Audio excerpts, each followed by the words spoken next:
Unacademy काफी pressure में आ गया है, जबकि 22 बिलियन बायजूस का था, अनअकैडमी 3.5 बिलियन पे था। अनअकैडमी प्रेशर में आ गया, इसमें फायदा फिजिक्स वाला ले गया कि भाई फिजिक्स वाले के बट साथ अभी इस बार आपने फिजिक्स वाला का भी वो तो न्यूज़ देखा हाँ होगा कि कि पूरा ऑलमोस्ट प्रॉफिट क्रश हो गया है। बट मुझे भी वही फिजिक्स वाला का भी ये लग रहे थे, पहले इन्होंने सारे चीजों में कोर्सेज निकाले, फिर इन्होंने कॉलेज निकाला, अब आप बिलीव नहीं करेंगे स्कूल निकाला इन्होंने। हाँ, अभी जस्ट कुछ दिन पहले की ये खबर आई हुई है स्कूल लॉन्च पर कर दिया मेरे को क्या लगता है ना, पता है ये एक काफी डिबेटेबल सिचुएशन है कि इसमें तो मेरा ये नजरिया कहता है कि एटलीस्ट अगले 5-6 साल तक एडटेक का मार्केट तो है, उसके बाद हो सकता है एडटेक का मार्केट हमेशा है अगर आप एडटेक को एज एजुकेशन भेजो, नॉट एज अ होप। नहीं, इसमें एक ऐड करो। अच्छा। मैं ये कहूंगा ये 5-6 साल है। हाँ। एडटेक को आप एजुकेशन जैसे तो बेचो, हाँ। ऑब्वियसली नॉट एज एस्पिरेशन मत बेचो, एजुकेशन के हिसाब से बेचो, प्लस साथ में जिस तरह के डेवलपमेंट मार्केट में हो रहा है उसको भी आप नापो।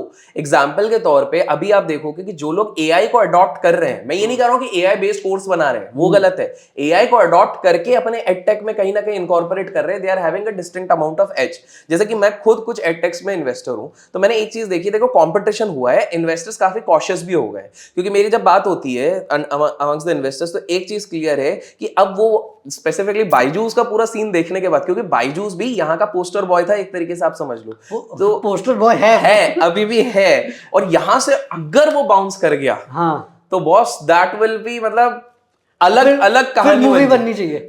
फिर तो मूवी और ब्लॉकबस्टर होगी, उसमें कोई ना कोई खान या कपूर ही लिया जाएगा। करेक्ट, हाँ। तो ये पॉइंट ये चीज है कि थोड़ा अभी के लिए मार्केट एडटेक वालों के लिए टफ जरूर है, पहले कुछ तो भी बोल के उठा लेते थे पैसे, अभी उतना आसान नहीं है। हाँ। बट वो है कि इसमें जो डोमिनेटिंग क्लास में 3-4 प्लेयर बचेंगे ना, वो पूरी तरीके से खा जाएंगे। एंड इसमें मुझे लगता है कि सबने ये जो एग्जाम कैटेगरी मतलब कंपटीशन कैटेगरी और K-12 जो कि 11-12 इन सब में फोकस किया, बट एक बहुत बड़ा जो मार्केट है वो है कॉर्पोरेट एग्जीक्यूटिव एजुकेशन।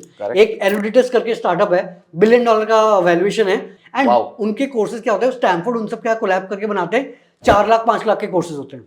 और बिल्कुल जो एग्जीक्यूटिव एजुकेशन है जो कि पहले 15-20 लाख की थी, उसको ये 5 लाख में देते हैं, एंड आप 1-2 उनके ऑफलाइन क्लासेस स्टैनफोर्ड में जाके या यूरोप में जाके ले सकते हो। बट ये 4-5 लाख के कोर्स होते हैं और डायरेक्टली यूनिवर्सिटी के साथ कोलैब करके किया है, तो ऐसा भी नहीं कि हर कोई आके बना देगा, तो एक मोड भी बन गया, एंड हाइट 5 लाख का टिकट साइज है, बिल्कुल, तो मार्जिन भी है। पर आप एक चीज बताइए, जैसे पीडब्ल्यू आपने बताया स्कूल भी खोल लिया, ये भी खोल लिया, क्या आपको लगता है ये सारी चीजें सस्टेनेबल है? यार तो पीडब्ल्यू का जो मुझे जो समझ आ रहा है वो ये है कि वो बच्चों को जितने यंग एज से पकड़ना चाहते हैं कि वो इवेंचुअली आके कॉम्पिटिशन भी उनके थ्रू करे, कॉलेज भी उनका ले।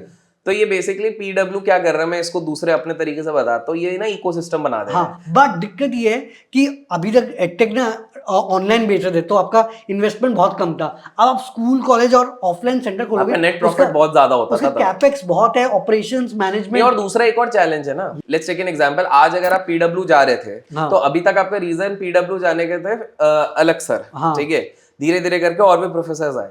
हाइपोथेटिकली इमेजिन कीजिए अगर कल को अलग सर नहीं रहे, कहीं छोड़ के चले गए, अलग सर एनीवे तो पढ़ाते तो है नहीं, but don't you think at some point of time अगर कहीं एक आध टीचर भी थोड़ा ऊपर नीचे हो गए और एक सैचुरेशन पॉइंट, बिकॉज देखो ये पूरा गेम पीआर से बिगड़ जाता है। एक आध टीचर तो मुझे लगता है बहुत जल्द हो ही जाएंगे, क्योंकि तुमने इतनी जब टीचर्स की हायरिंग कर ली है, तुम वो क्वालिटी थोड़ी मेंटेन नहीं कर पाओगे। तो मुझे ये एक लगता है कि समटाइम्स अगर if a startup is running by one name, मतलब अगर 70% क्रेडिबिलिटी एक ही नाम से आती है ना, तो वो नाम जब तक है, सब कुछ है, तब तक ही ठीक है। द मोमेंट वो नाम थोड़ा करके ड्रिफ्ट करेगा ना, आपके रेवेन्यूज भी ड्रिफ्ट करेंगे। एंड दूसरा चीज, आपने ट्यूशन कहाँ से लिया, आपने कोचिंग कहाँ से ली, उसका नाम इंपॉर्टेंट नहीं है, बट आपने स्कूल कहाँ से किया, कॉलेज कहाँ से किया, वो नाम बहुत इंपॉर्टेंट है। yes. अगर आपने इनसे कर लिया, कल को ये स्टार्टअप डूब गए, कॉलेज ही बंद हो गया, फिर आप क्या बोलो, कौन से कॉलेज से आप अगले 20 साल बाद भी तो आपसे पूछे ना कौन से कॉलेज से पढ़े। तो लोग क्रेडिबिलिटी के नाम पे स्कूल्स एंड कॉलेजेस पे रिस्क नहीं लेते हैं। हाँ, they will go for the older ones जिनका काफी ज्यादा रेपुटेशन, चाहे वो पैसे भी ले ले, क्योंकि ये हो चुका है। जैसे आप वो देखो ना, कुछ कॉलेजेस के हुए थे, स्कैम्स हुए थे। IIPM ले लो, IIPM ही बोल रहा था। तो जिसने IIPM से पढ़ाई करी होगी क्या जवाब देगा अगर कल को कोई पूछता है कि आपने कहाँ से ग्रेजुएशन